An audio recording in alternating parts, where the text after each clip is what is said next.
ఈరోజే పొద్దునే మన హైదరాబాద్లో ఉన్న Basavataraka Indo American cancer hospital and research ఇన్స్టిట్యూట్లో పీడియాట్రిక్ ఆన్కాలజీ వార్డుని అక్కడ ఓపెన్ చేసి ఇక్కడికి రావడం జరిగింది.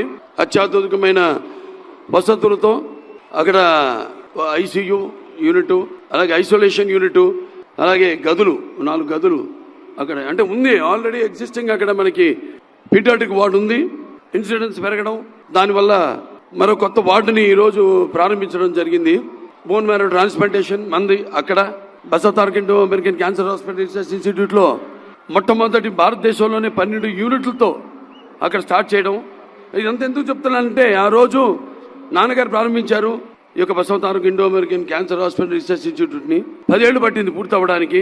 అది తర్వాత చంద్రబాబు నాయుడు గారి ఆయన ఈ యొక్క అవిభక్త ఆంధ్ర రాష్ట్రానికి ముఖ్యమంత్రిగా ఉన్నప్పుడు ఆయన ఎంపీ ల్యాడ్స్ అయితేనేమి, లేకపోతే అలాగే మన టాటా షోరబ్జీ ట్రస్ట్ వారి సహాయ సహకారాలతో ఆ ఆసుపత్రిని పూర్తి చేయడం జరిగింది. అటల్ బిహారీ వాజ్పేయి గారి చేతుల మీదుగా 2000లో ఆసుపత్రిని ప్రారంభించడం జరిగింది.